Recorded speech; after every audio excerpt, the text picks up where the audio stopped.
Brasil ODS, um programa do Observatório do Terceiro Setor com o apoio da FAPESP, explorando os Objetivos de Desenvolvimento Sustentável da Agenda 2030. Olá, eu sou Joel Scala e está começando o Brasil ODS, um programa do Observatório do Terceiro Setor que tem o apoio da FAPESP, a Fundação de Amparo à Pesquisa do Estado de São Paulo. De acordo com a OMS, a Organização Mundial de Saúde, a depressão no Brasil continua sendo um problema de saúde pública. Aproximadamente 11 milhões e meio de pessoas da população brasileira sofrem de depressão e mais de 1 bilhão de pessoas no mundo sofrem com transtornos de saúde mental. Cientistas ligados ao Centro de Pesquisa e Inovação em Saúde Mental de 4 universidades públicas do país criaram uma calculadora online que ajuda a identificar sintomas de depressão e outros transtornos. No programa de hoje, vamos falar da IA no diagnóstico da saúde mental.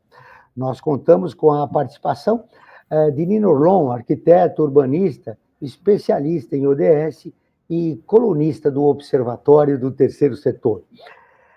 Boa tarde, Nina. Seja muito bem-vinda novamente. Olá, Joel. Feliz que você está melhor, estava doentinho.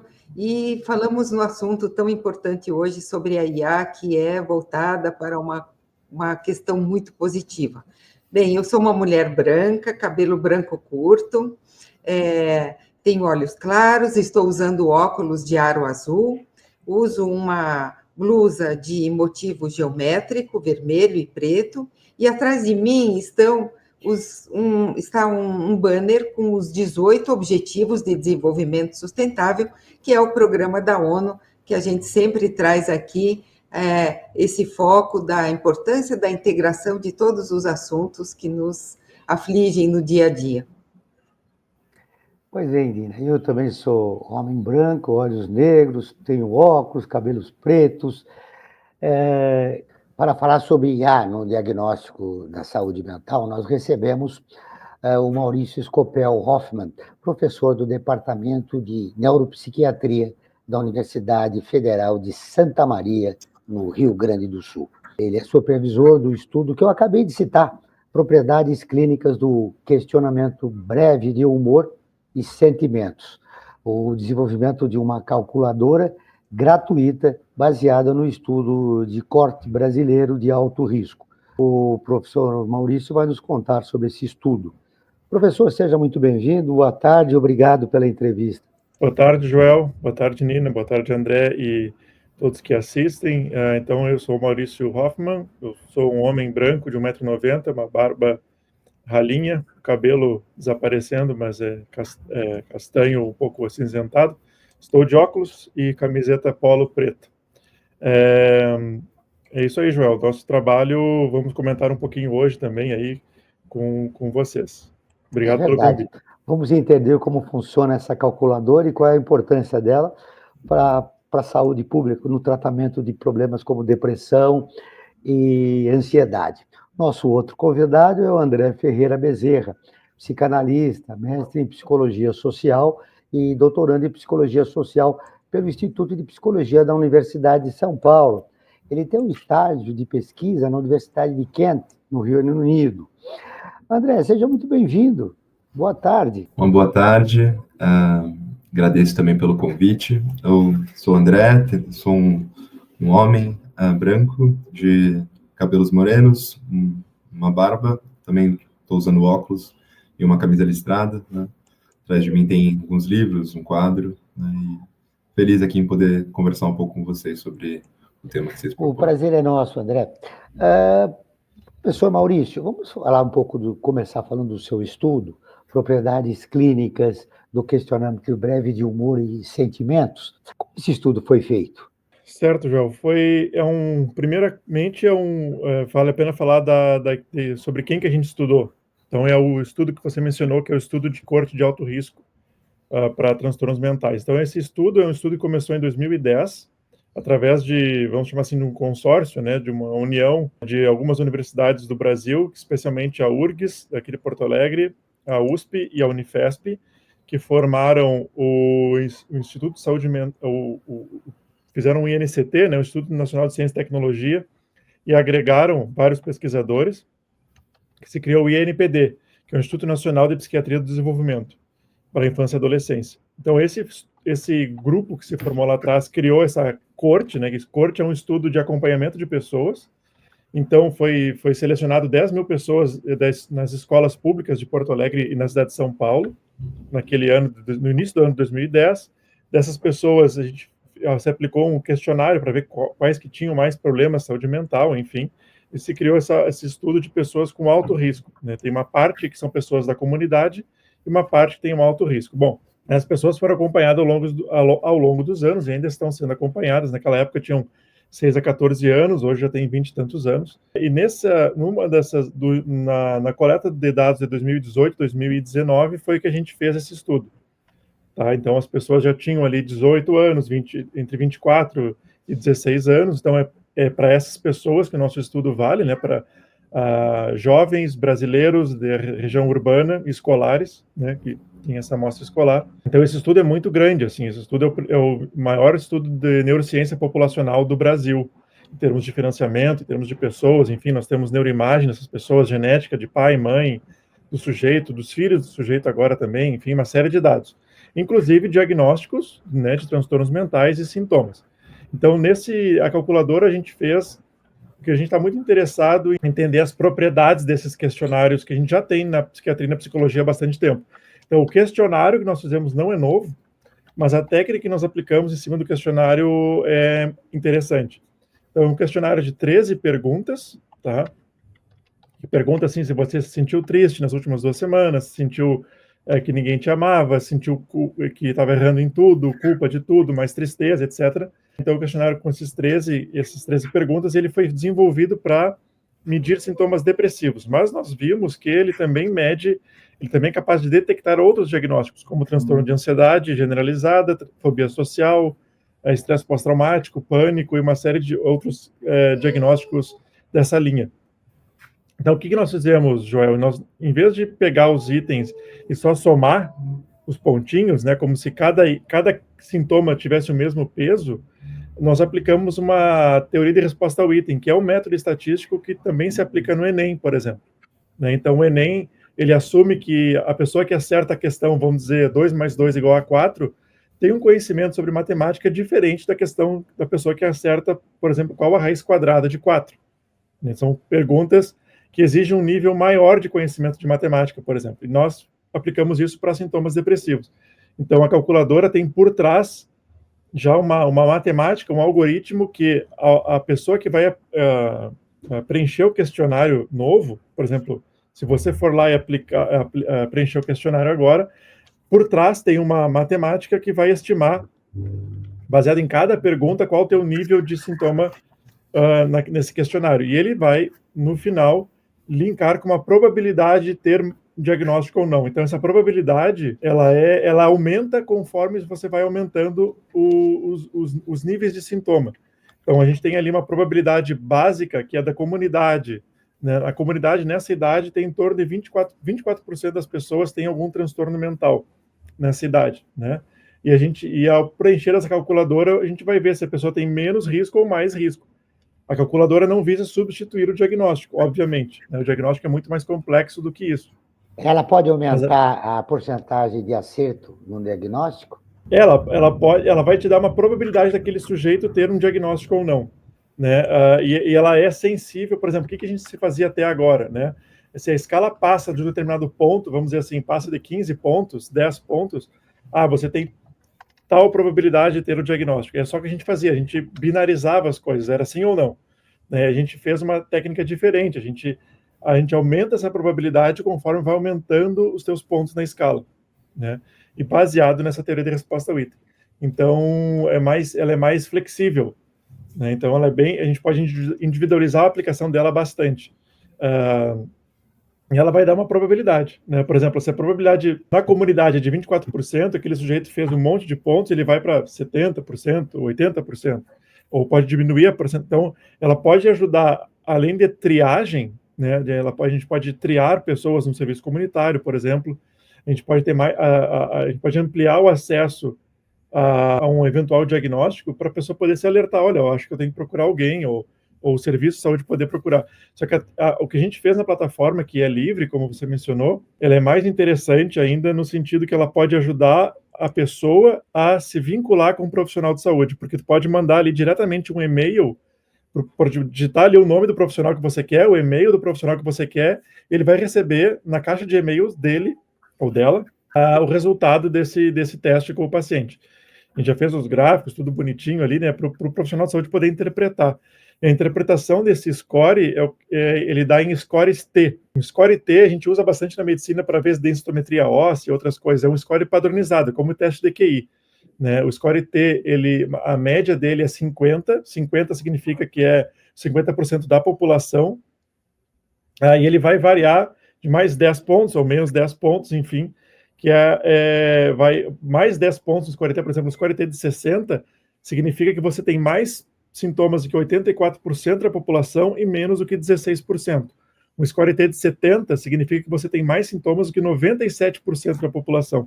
Então, é um score que a gente já consegue interpretar diretamente a distribuição. Então, um profissional de saúde... Coisas muito importantes para você concluir o diagnóstico, se a pessoa tem, por exemplo, ansiedade ou depressão. André, eu queria te ouvir. É uma ferramenta importante, né, para você construir um diagnóstico. Sim, acho que parabéns, acho que pelo estudo, né, do Maurício ajudou a conduzir, né, acho que é uma ferramenta que pode ser bastante útil, principalmente considerando, né, em termos práticos, né, de utilização em sistemas públicos de saúde, né, e que ajuda a identificar, né, como você mencionou, né, no Brasil, acho que a gente tem altos índices de depressão, né, acho que, se eu não me engano, na América Latina é o país que mais tem esse índice, né, de transtornos depressivos, né? E acho que uma ferramenta como essa ajuda a identificar isso quando bem no começo, né? E também, acho que também é super importante ter essa proximidade com esse link com os profissionais de saúde, né? Para que, para além do diagnóstico em si, para além de identificar o problema, isso possa posteriormente ser elaborado, aprofundado nos devidos espaços, né? Para que isso possa depois virar uma identificação de um sofrimento para além do nome clínico, né? Que é atribuído, né? Pela psiquiatria ou pela psicologia. Levando em consideração como é grande o nosso país, o acesso das pessoas comuns a um tratamento psicológico, né? Nem todo mundo tem essas condições, e me parece que essa ferramenta gratuita pode já possibilitar uma maior aproximação, né, com um profissional. Acho que sim, acho que aproxima, né?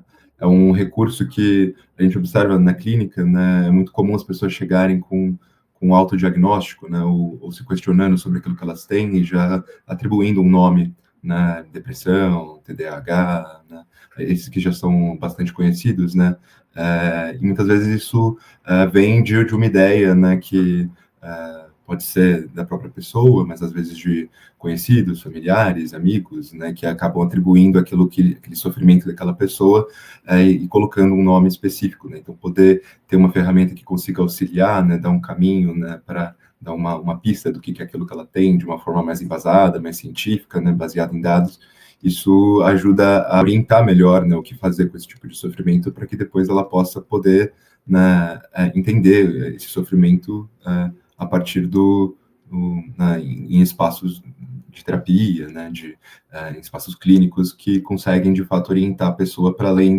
dessa ideia do nome, daquilo que ela tem ou supostamente tem. Um breve intervalo e, na volta, notícias da ONU, parceira de conteúdo do Observatório do Terceiro Setor.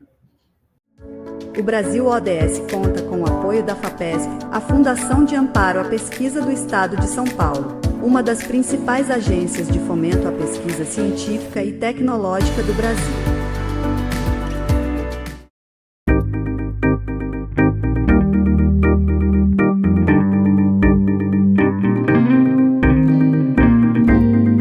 A tomografia por emissão de pósitrons e a computadorizada são exames de imagem amplamente usados na área da saúde para analisar o corpo humano de forma detalhada e não invasiva. Ambos podem ser realizados em um único equipamento na combinação conhecida como PET-CT. Um desses aparelhos integra a rotina dos especialistas do CEPID Cancertera, sediado na Unicamp. Graças ao apoio da FAPESP, o equipamento passou recentemente por atualização. A nova versão incorpora recursos de processamento e quantificação mais rápidos e eficientes, baseados em inteligência artificial, o que possibilitou o aumento do número de licenças, permitindo que mais usuários gerem e analisem imagens simultaneamente. Com a nova tecnologia, é feita a identificação automática de áreas normais e anormais do exame, delimitando e realizando a quantificação automaticamente. Outro avanço importante é a possibilidade de realizar biópsias guiadas, o que facilita o diagnóstico de lesões suspeitas ou indefinidas, especialmente nos casos em que o PET sozinho não permite distinguir entre um câncer e uma alteração benigna.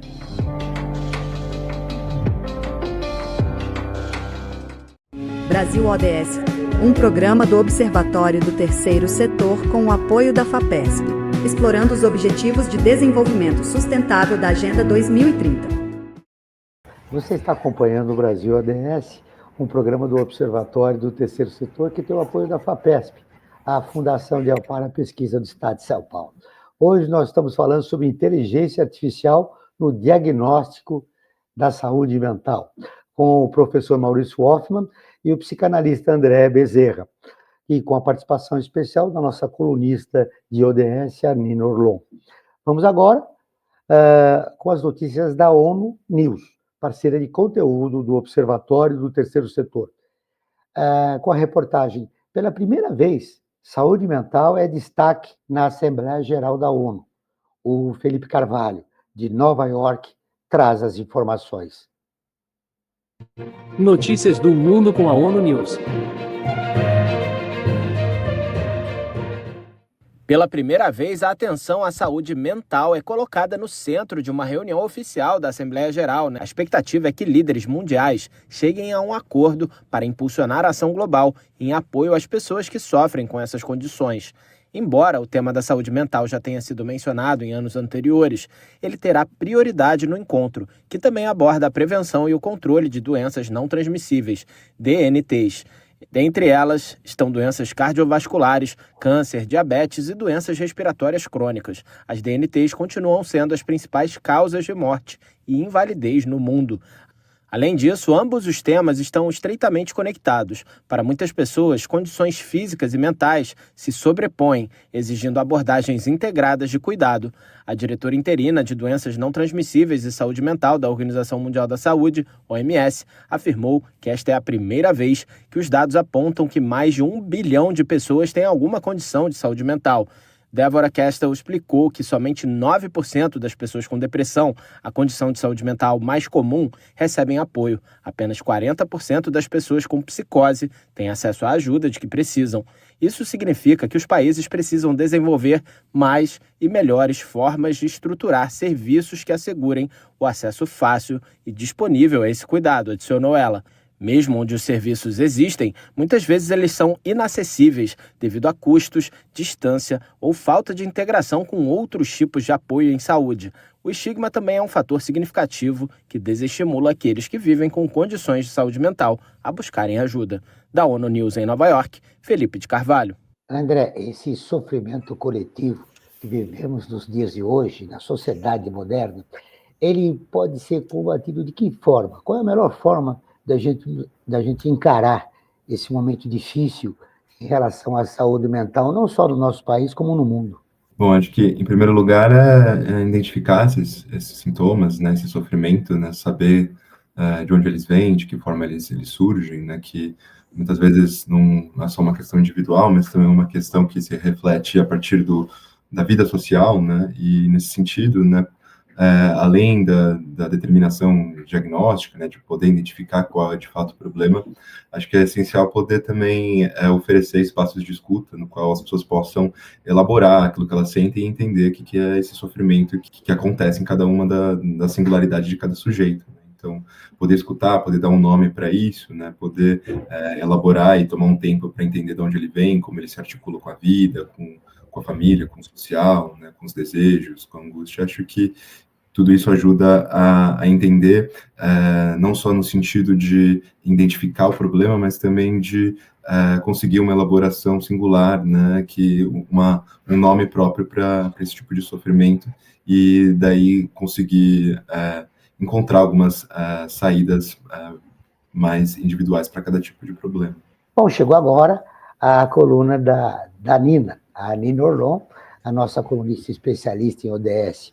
Ô, Nina, que ODS nós podemos incluir a inteligência artificial nessa nossa conversa de hoje sobre saúde mental? ODS em pauta. Então, gente, nós, na verdade, estamos aqui bastante tratando aqui, né, falando em objetivos de desenvolvimento sustentável, que são os tais dos 18 objetivos, que todos eles têm alguma relação com a nossa vida, por isso que é muito importante essa visão integrada. Então, embora hoje nós estamos tratando do Objetivo de Desenvolvimento 3, que é o ODS 3, é saúde e bem-estar. Então, ele tem informações específicas, metas específicas, né? Sabemos que todos os países membros da ONU assinaram essa agenda, então todos têm que colocar em prática as metas desse objetivo e de todos os outros, mas pelo fato de ter toda essa integração, Joel, como você falou, a gente tem essa questão multifatorial quando especificamente tem essa questão de depressão ou outras doenças assim, talvez um pouco mais difíceis da gente identificar assim, simplesmente olhando a pessoa na rua ou alguma coisa, mas na hora que a gente está convivendo, né, nos espaços do nosso dia a dia, a gente pode perceber, e acho que foi falado que a escuta é tão importante, porque a forma também da gente se relacionar, ela precisa ter essa oportunidade de conversa, de diálogos, isso que a internet um pouco, né, nos acabou privando, né? Privou um pouco, principalmente, né, os jovens, que muitas vezes buscam as informações através da internet por um site que não é confiável, ou com um amigo que não sabe muito bem. Por isso que esses espaços, inclusive das escolas, que agora, né, não estão usando mais o celular, o que é ótimo, porque é a hora que a gente olha no olho, conversa, vê o que está acontecendo com aquela pessoa, que aqui os nossos especialistas estão trazendo essa oportunidade. E veja que temos, por exemplo, o objetivo 15, que fala da questão da forma da gente se relacionar com o meio ambiente, né, a vida terrestre, as áreas verdes, como tudo isso pode influenciar positivamente quando, né, a gente tem essa oportunidade.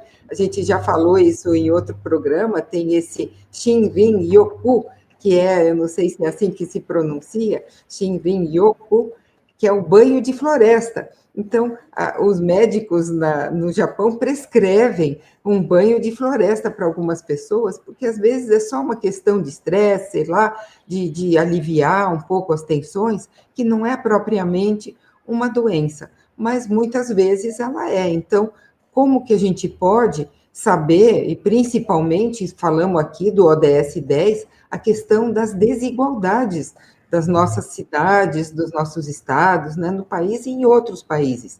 Quem é que tem acesso e até tempo, talvez, né, de se dedicar para às vezes a pessoa fala, não estou me sentindo, estou meio triste, aí no outro dia também está meio triste, mas vai relevando. E essa ferramenta que nós estamos trazendo hoje, que é ótima, para oportunizar uma melhor percepção daquilo que a pessoa pode estar sentindo. E temos o SUS, ainda mais que essa ferramenta vai ficar acessível, né? Está acessível para que a gente possa identificar melhor o que está vendo e fazer um tratamento, com certeza, mais adequado e individualizado. Então, a gente tem isso pela visão, porque questões mentais, por exemplo, né, esses sofrimentos, eles vão implicar também no ODS 8, por exemplo. E o ODS 8 trata da questão profissional, né? O trabalho decente, às vezes um chefe ali está exigindo alguma coisa, ou está exigindo demais, ou está exigindo e não está percebendo que a pessoa não está em condições de atender. Então, na vida profissional, e aí, claro, vai acabar, né, repercutindo na vida financeira daquela pessoa, daquela família. Então, pensar na questão das cidades, muitas pessoas moram nas periferias e para poder chegar no trabalho demoram muitas horas e às vezes não tem um transporte adequado. Então, assim, olha como que tudo isso pode influenciar na vida e por isso que a gente gosta no programa de relacionar com essa visão integrada, esse foco integrado dos Objetivos de Desenvolvimento Sustentável. Quando compromete a qualidade de vida, a gente pode desenvolver alguns transtornos mentais. Isso depende. Mas eu quero convidar você que está nos acompanhando. A COP30 já começou, a Nina vai trazer informações lá direto de Belém, mas o Observatório tem uma matéria, a crise climática, como a crise climática afeta a vida mental dos brasileiros. Essa é a matéria principal do nosso portal. Dá uma conferida lá, que é muito interessante essa matéria, porque é uma pesquisa do Instituto Cactus, que mostra a relação direta entre ansiedade climática, desigualdade social e emocionais. Essa é uma matéria, a nossa matéria principal lá no portal do Observatório. O professor Maurício, o acesso a essa calculadora, né?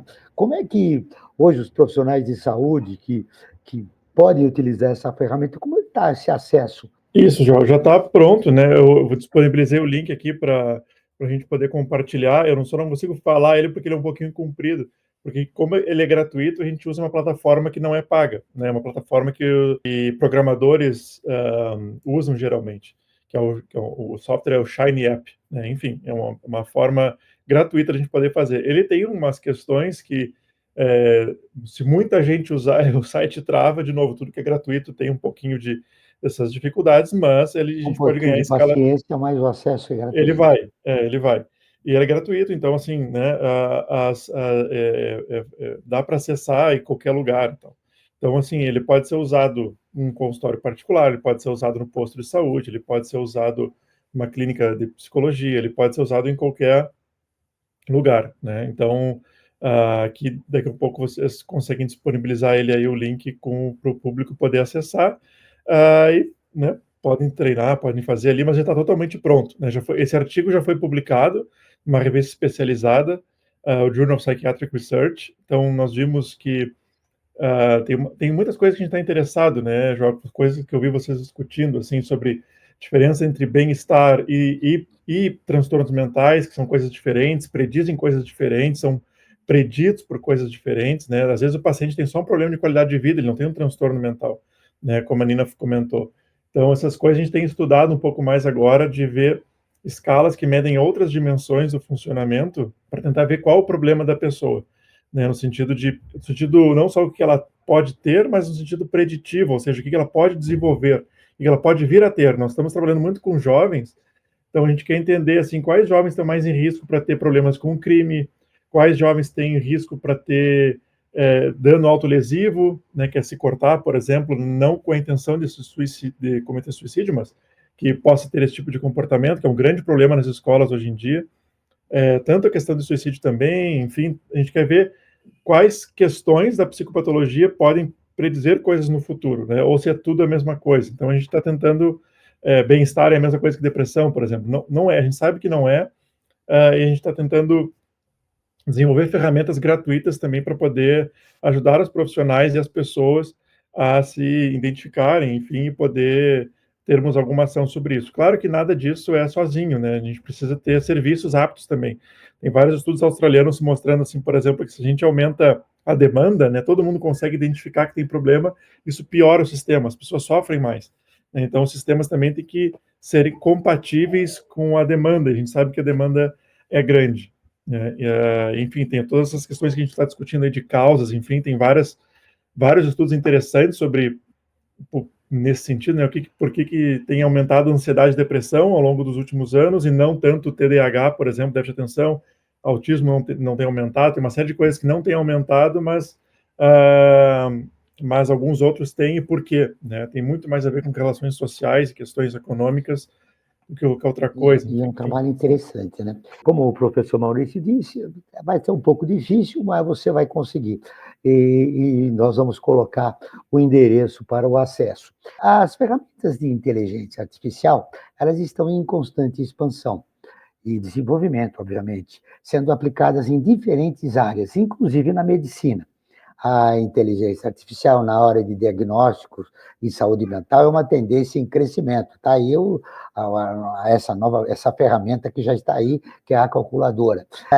Mas ela tem um apoio de muitos profissionais, mas ela também gera debates éticos, porque ela não substitui o atendimento humano do profissional no consultório. A IA pode levar o paciente e deixar o acompanhamento do profissional, o André? Há esse perigo real? O cara vai e fala, eu estou me sentindo mal, eu preenchi aqui a calculadora, as 13 questões que a calculadora propõe, eu sinto que eu estou angustiado, ansioso, estou depressivo, vou lá no chat do GPT e falo, o que eu faço com isso? E aí? Qual é o limite do uso da inteligência artificial no diagnóstico? Bom, acho que ainda são poucas inteligências artificiais, né, que de fato conseguem ter credibilidade nesse sentido, né? Acho que é interessante da ferramenta que o Maurício, da calculadora transdiagnóstica que o Maurício estava comentando, é que ela já faz esse link com um profissional de saúde, né?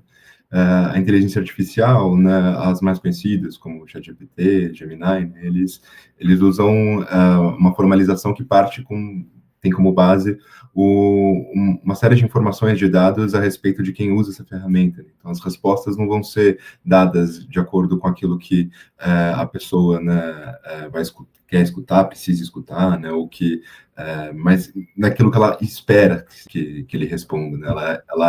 Ela tem essa predição a respeito de uma persona que ela cria para dialogar com o usuário da ferramenta da inteligência artificial. Então, tem sérios riscos, né, de utilizar esse tipo de ferramenta, de como as coisas estão, do jeito que as coisas estão estruturadas na atualidade, né? Então, acho que é uma ferramenta para a gente, né, não está afetando só a área da saúde mental, mas todos os campos de trabalho como um todo, mas é algo para a gente ter bastante cautela, né?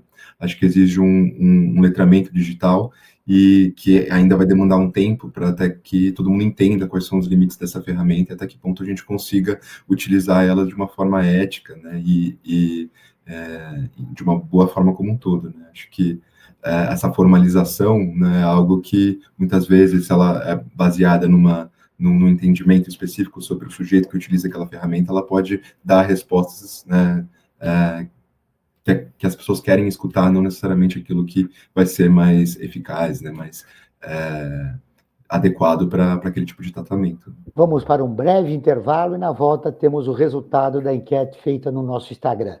Agora, as principais notícias que foram destaques no portal do Observatório do Terceiro Setor com o Lucas Neves. Destaques da semana no portal do Observatório. Olá a todos, eu sou o Lucas Neves, jornalista do Observatório do Terceiro Setor, e agora eu vou contar para vocês quais foram as matérias de maior destaque da nossa redação na última semana. Workshop em Manaus prepara organizações sociais para o Dia de Doar de 2025. A população negra é a mais afetada pelos impactos das mudanças climáticas. E o Instituto Black Jaguar leva experiências de restauração ecológica para a COP30. Estes foram alguns dos principais destaques da nossa redação na última semana. Se você quiser conferir essas e outras matérias na íntegra, é só acessar o site observatório3setor.org.br. Lembrando sempre que o 3 é em numeral. Eu fico por aqui, um abraço e até semana que vem. Brasil ODS, um programa do Observatório do Terceiro Setor com o apoio da FAPESP, explorando os Objetivos de Desenvolvimento Sustentável da Agenda 2030. Você está acompanhando o Brasil ODS, um programa do Observatório do Terceiro Setor, que tem o apoio da FAPESP, a Fundação de Amparo à Pesquisa do Estado de São Paulo. Hoje nós estamos falando de inteligência artificial no diagnóstico da saúde mental, com o professor Maurício Hoffman e o psicanalista André Bezerra.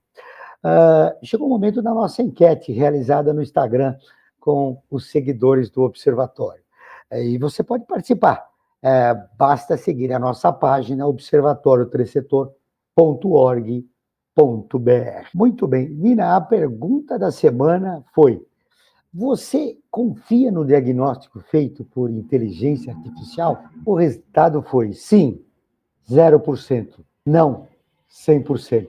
Eu vou começar com o André, porque ele deu um sorrisinho assim, meio maroto, né? André, te surpreendeu? 100% das pessoas que foram no nosso Instagram e responderam à enquete disseram que não confiam num diagnóstico feito pela inteligência artificial. Eu queria engatar uma pergunta aqui.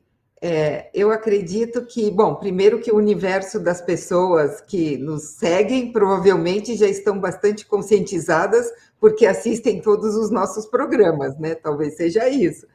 Porém, é muito significativo. Mas eu fico pensando também do ponto de vista dos profissionais da saúde. Será que eles estão preparados para essa ferramenta nova, quando esse paciente chega com essa questão? E aí eu queria ouvir, então, sobre a enquete e essa pergunta, por favor. Começamos com você, André.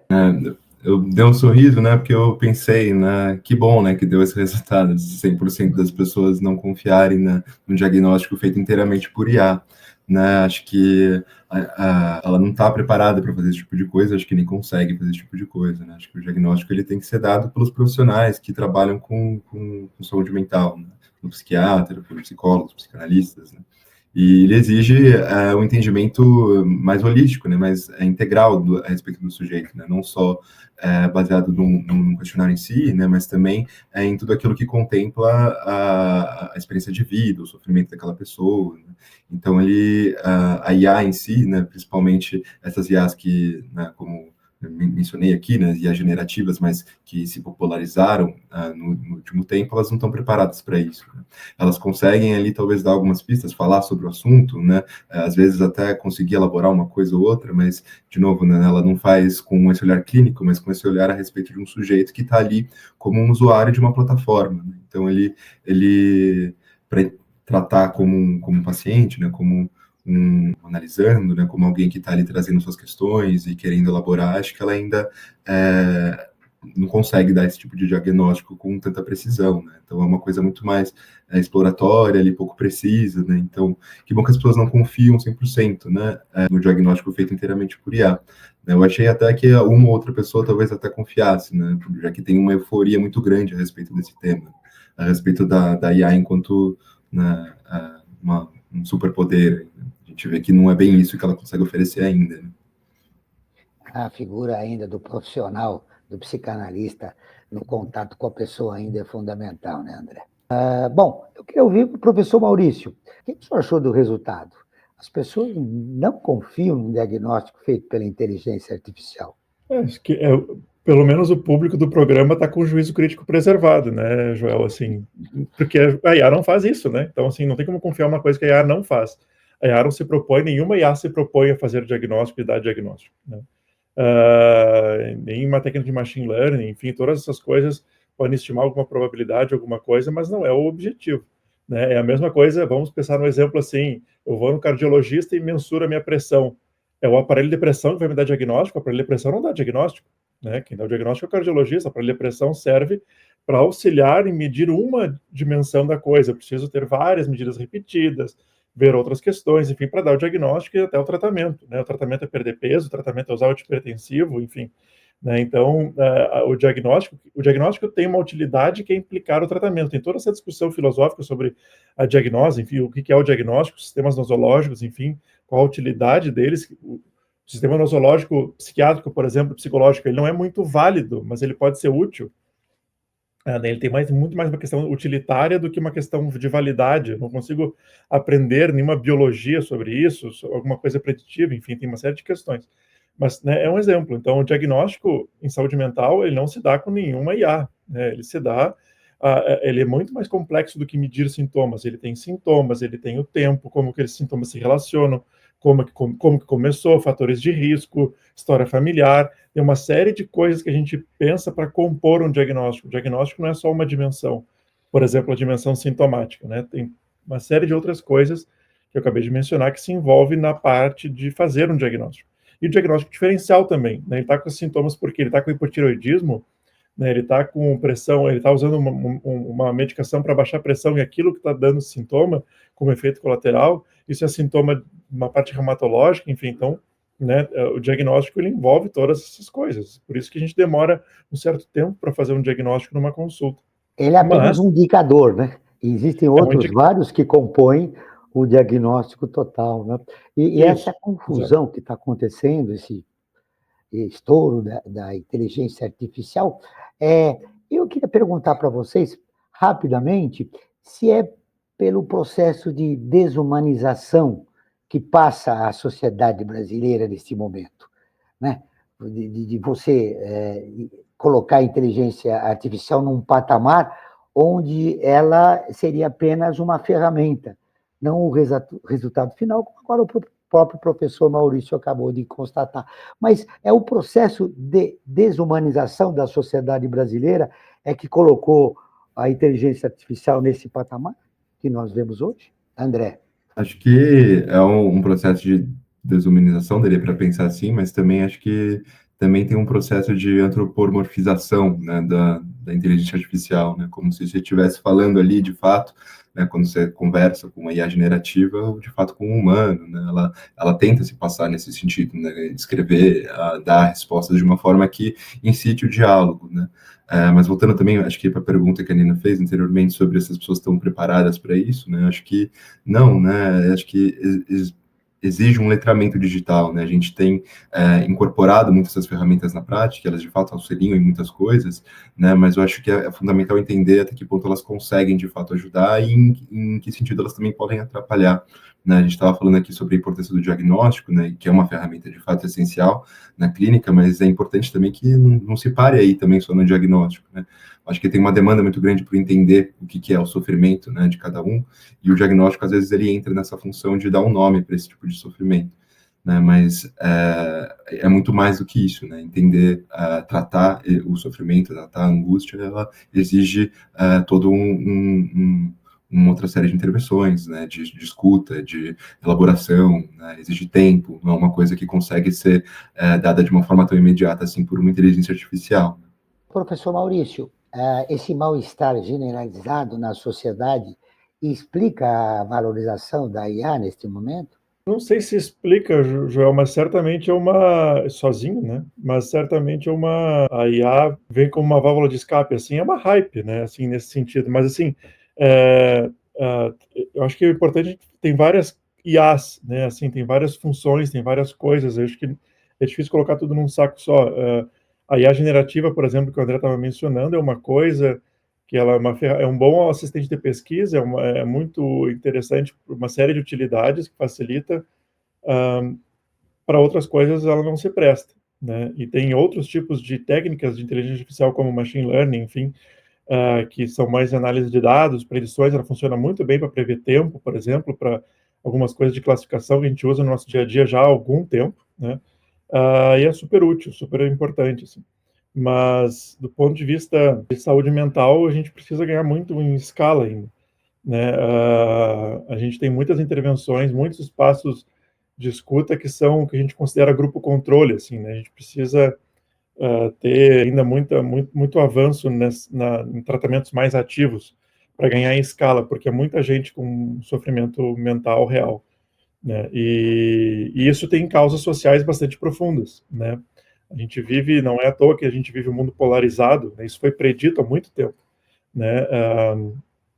Uma série de pesquisadores já apontavam para esse caminho, dado as condições de desigualdade que estão cada vez mais crescentes, né? As pessoas têm cada vez menos acesso às coisas, o mundo é cada vez mais desigual, e isso está profundamente relacionado às gerações dos millennials em diante, têm aumentado os níveis de ansiedade em relação aos baby boomers e geração X, especialmente no Ocidente.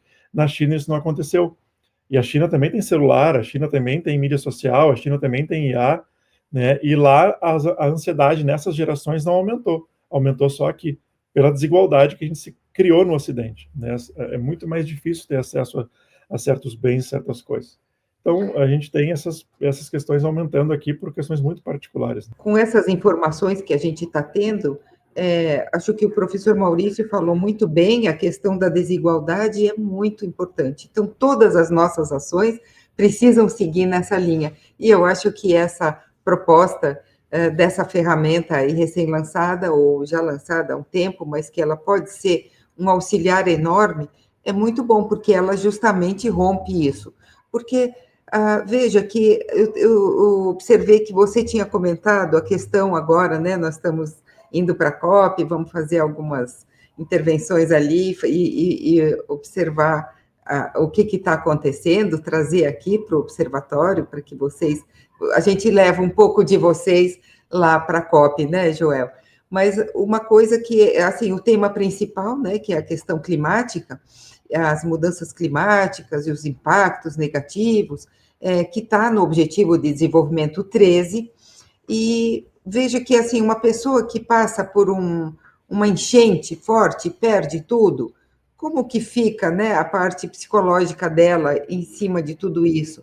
E a gente sabe que, justamente, jovens e crianças que não têm, talvez, tanta estrutura até como enfrentar as questões, assim, vão ser as mais prejudicadas, né? Então, primeiro que esses problemas acontecem mais nas áreas periféricas, onde realmente não tem muita estrutura. Também a questão do calor, né? Pessoas idosas, como nós já tivemos no programa aqui também, se alguém tem interesse, assiste de novo, né, Joel? Mas a pessoa idosa também sofre demais, né? Não está habituada a tomar mais água ou a se cuidar e está mais fragilizada, então como que todas essas questões climáticas também influenciam na psique humana, não é mesmo? É verdade. Eu citei a matéria que a gente fez a respeito da influência que as condições climáticas têm em relação ao dia a dia das pessoas, de afetar crianças e mulheres. O Rio Grande do Sul teve recentemente uma tragédia, né?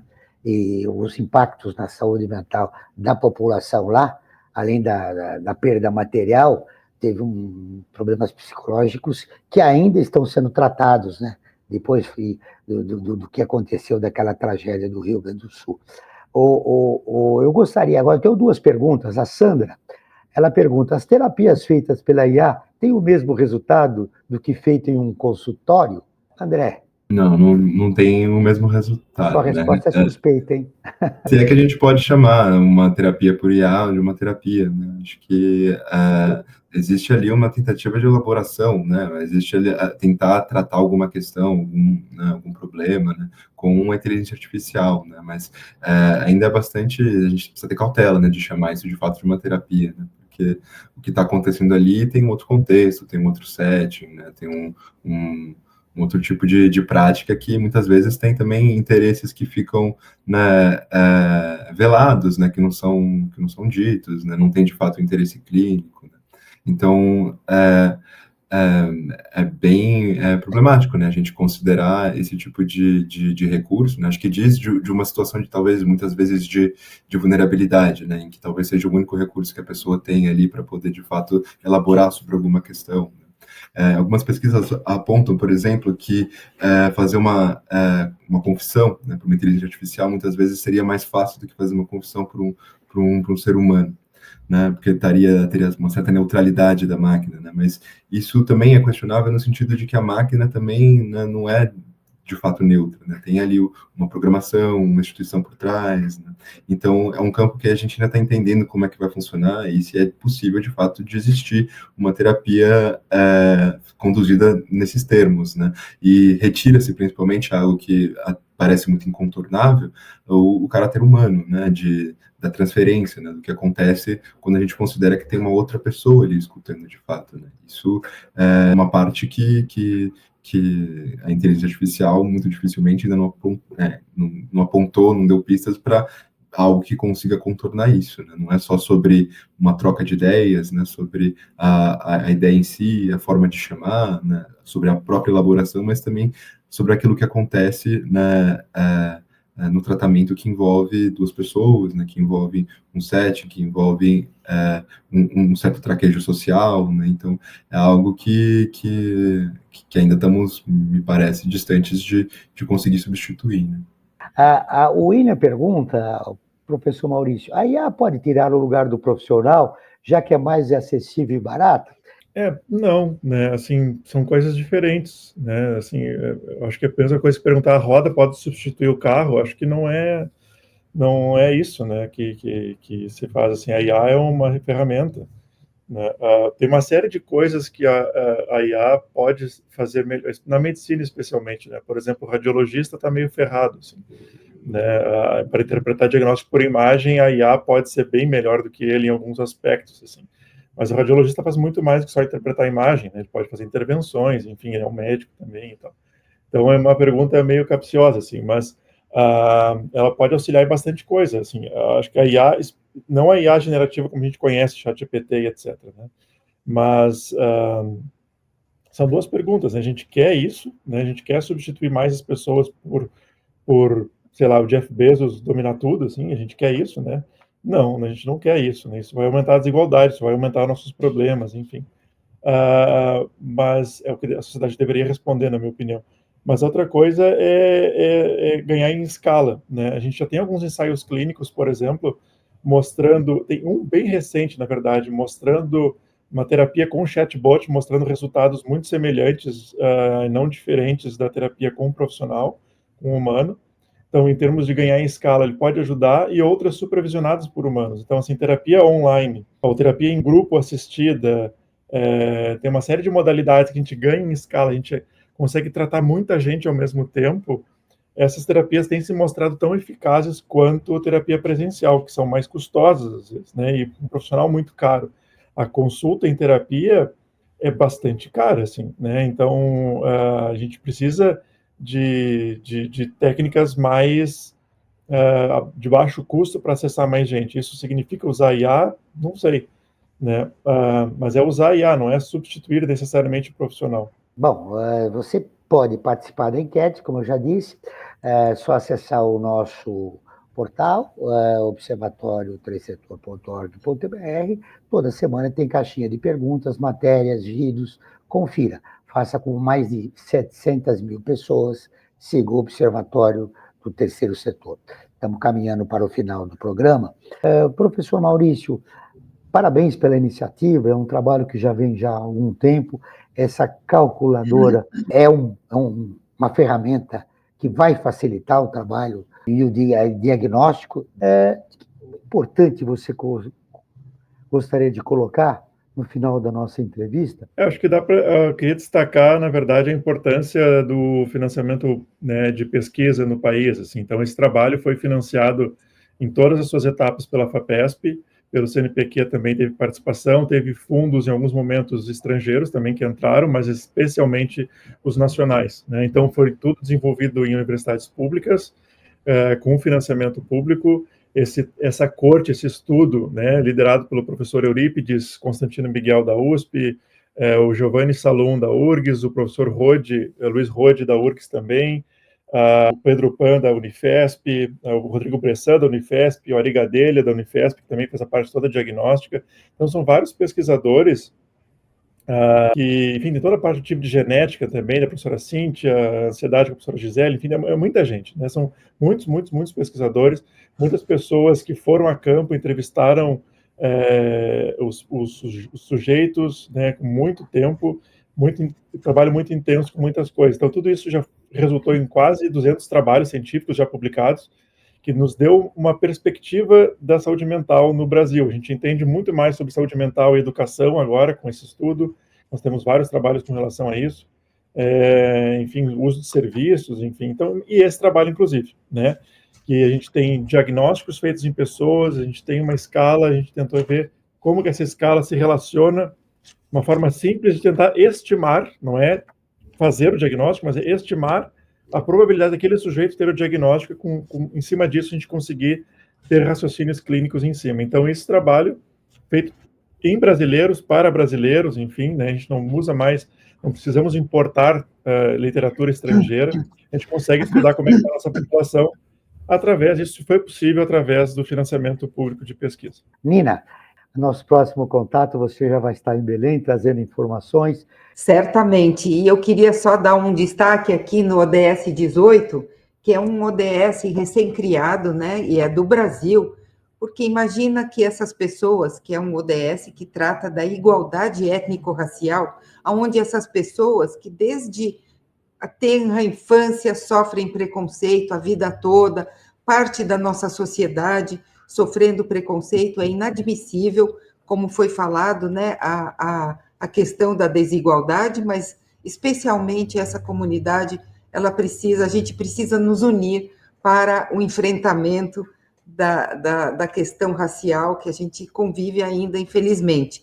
E falar também como foi importante o professor Maurício mencionar a parceria, né? É a nossa parceria aqui entre nós todos aqui presentes, é a parceria que vamos fazer lá na COP e a parceria das universidades de desenvolver um projeto, uma plataforma, uma iniciativa, né? Uma ferramenta tão importante. Então, aqui a gente já está praticando a importância das parcerias que está no ODS 17.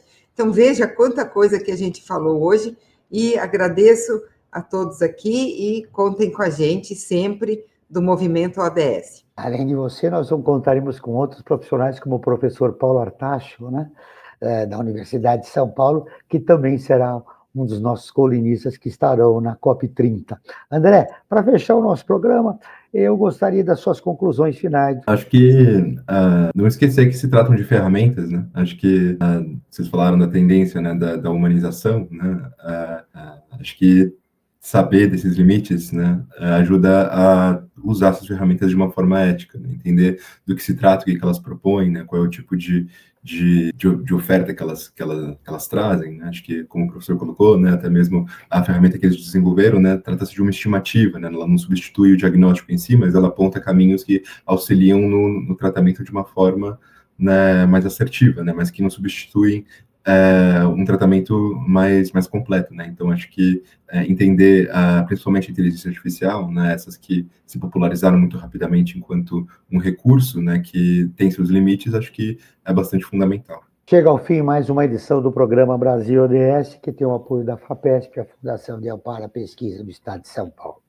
Eu agradeço as participações do professor Maurício Scopel Hoffmann e do psicanalista André Ferreira Bezerra. Claro, da nossa colunista Nina Orlon. Não esqueça de seguir o Observatório nas redes sociais. Observatório 3 Setor, sempre lembrando que o 3 é em numeral. Confira o nosso portal, acessado em mais de 123 países.